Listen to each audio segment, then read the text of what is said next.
जानिए हर सच की कहानी दिनेश ठक्कर की जुबान आपके अपने नेशनल न्यूज इंडिया पर। है जो दारू पीना, गोश्त खाना, किसी की चुगली करना, चोरियां करना, ये सब हमारे काम थे। मुझे कुछ जेल काट रहा था भोपाल सेंटर में, तब मुझे एक पुस्तक मिली बापूजी की, तो वो मैं पढ़कर मैं बापूजी की तरफ मेरे आंखों में आंसू आ गए और बापूजी रात में सपने आए, बड़ी बड़ी आंखें दिखाई कि छूट जाए तब अहमदाबाद आ जाना। तो बापूजी ने बोला कि आज के बाद में तुम्हारा जीवन बदल जाएगा और दीक्षा लेके जाना। तो बापूजी ने मुझे दीक्षा दी तो एकदम से मेरा जीवन बदल दिया। अगर बापू नहीं मिले होते, बापू का दर्शन नहीं किया होता, बापू से दीक्षा नहीं ली होती, तो क्या जीवन परिवर्तन हो पाता आपका? अब तक तो क्या मालूम दारू गोश्त खा के जेलों में हमारी मृत्यु हो जाती है। तो इस खबर को लेकर आप लोगों की क्या राय है? आप लोग भी वीडियो के कमेंट बॉक्स में जाकर आप लोग भी अपनी राय अवश्य रखिएगा। कंजर समाज से आते बताया कि पूर्व में डकैती करते थे, चोरी करते थे, मतलब जेल में थे। जेल में संत आसाराम जी बापू की एक किताब उनको मिली और उसके बाद संत आसाराम जी बापू के उन्होंने दर्शन किए और उनसे दीक्षा ली। पूरा जीवन परिवर्तन हो गया। मेरा नाम निरंजन है, मैं जात का कंजर हूँ और मैं राजगढ़ ब्यावरा का रहने वाला, तहसील मेरी ब्यावरा है, जिला राजगढ़ है, दूधी ग्राम का रहने वाला हूँ और मैं जात का कंजर हूँ। जो दारू पीना, गोश्त खाना, किसी की चुगली करना, चोरियां करना, ये सब हमारे काम थे। तब एक समय में मुझे कुछ जेल काट रहा था भोपाल सेंटर में, तब मुझे एक पुस्तक मिली बापूजी की, तो वो मैं पढ़कर मैं बापूजी की तरफ मेरे आंखों में आंसू आ गए और बापूजी रात में सपने आए, बड़ी बड़ी आंखें दिखाई कि छूट जाए तब अहमदाबाद आ जाना। तो मैं अहमदाबाद पहुंचा बापूजी के चरणों में। उस टाइम में बहुत कम जनता रहती थी, 1500 लोग रहते थे। यहाँ जंग भीड़ था सब अहमदाबाद में, तो गन्ने की छोई का पंडाल बना था। तो फिर बापूजी के चरणों में गए। बापूजी ने बोले कहाँ से आए आप लोग? मैंने बापूजी हम तो ब्यावरा राजगढ़ से आए, दूधी गाँव है हमारा और जातीय कंजर, आ जाओ आ जाओ आ जाओ।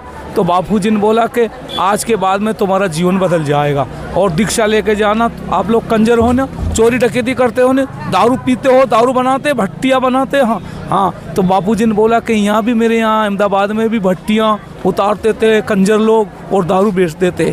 तो बापूजी ने मुझे दीक्षा दी तो एकदम से मेरा जीवन बदल दिया और बापूजी की दया से ऐसा जीवन बदला कि मेरे पास में सब मेरे अनुभव होने लगे अच्छे बढ़िया। बापू दर्शन दे देते हैं सपने में और सब काम अच्छे होने लगे हैं। जैसे आपने बताया कि चोरी करना, डकैती डालना, मतलब दुर्व्यसन करना, ऐसा जीवन था।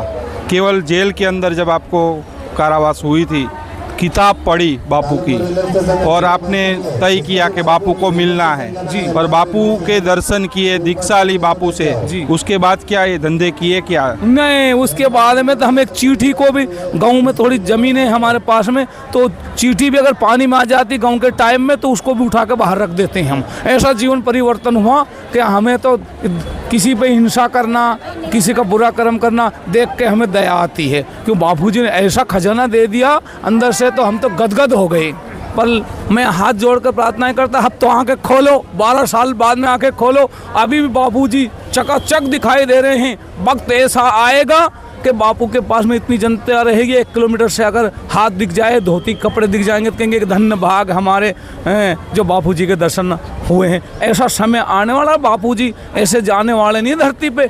लाखों लोगों को ज्ञान देंगे, लाखों लोगों को ज्ञानी बनाएंगे और ये सब बुरे कर्म, दुष्ट जो बलात्कार हो रहे हैं, दारू पी रहे हैं, चोरी कर रहे हैं, हम जैसे कंजर सुधर सकते हैं, डकैत तो बाकी लोगों को तो मैं कुछ मानता नहीं। वो अपने आप पे बापूजी के दर्शन और बापूजी के ओरा में आए और वो सुधरने में कोई देर नहीं लगेगी। अगर बापू नहीं मिले होते, बापू का दर्शन नहीं किया होता, बापू से दीक्षा नहीं ली होती, तो क्या जीवन परिवर्तन हो पाता आपका? अब तक तो क्या मालूम दारू गोश्त खा के जेलों में हमारी मृत्यु हो जाती है।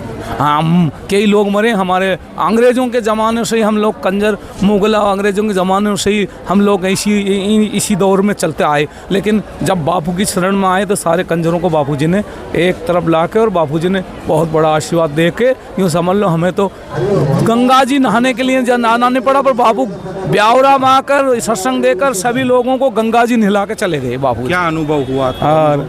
अनुभव पिछले साल नवरात्रि में हमारे बच्चों ने बोला कि पापा नाती भी हैं हमारे 10-12 साल के नवरात्रि में हम तो जगदम्बा माता की मूर्ति लाएंगे करीब 3-4 फीट की। तो ले आओ बेटा, करनवास गांव, करनवास से ला के रख दिया। तो पहले ही दिन था नवरात्रि का, तो मूर्ति में से जगदम्बा प्रकट हुई। हमारे नाती भी थे, बच्चे भी थे, उनका मैं नंबर भी दूंगा। ये बड़ी बड़ी आंखें निकाली जगदम्बा ने और सबको दर्शन दिए। तो चिल्लाने लगे बच्चे बड़ी बड़ी आंखें निकाल। अरे मन क्या हुआ? और एक प्रकट हो गई मूर्ति में से। वो दिन चला गया। फिर दूसरे दिन तो पूरी जो जगदम्बा की मूर्ति रहती, जो माथा रहता, वो पूरा घूम गया। मैंने बोला, मन की माँ मुझे आपके दर्शन नहीं चाहिए ना, मुझे दर्शन करना आपका। मैं तो हाथ जोड़ कर विनती करता हूँ, माँ मुझे बापू बाहर चाहिए। तो माँ का आशीर्वाद हुआ। रात में माँ सपना ही और बोल के गई कि बापूजी बाहर जल्दी से जल्दी आएंगे। अभी तक तो बापूजी को मतलब करीब 12-13 महीने बाहर हो गए। और बापू अब भगवान की दया से और गुरुदेव की दया से, क्यों वो जो करते हैं वो उनको ही पता रहता। ब्रह्मज्ञानी की गति ब्रह्मज्ञानी जाने, अपन को पता नहीं चलता। पर लेकिन अब बापूजी बहुत जल्दी से जल्दी रिहाई होंगे और सारा देश तमाशा देखेगा, निर्दोष बरी होंगे बापूजी। जानिए हर सच की कहानी दिनेश ठक्कर की जुबान, आपके अपने नेशनल न्यूज इंडिया पर।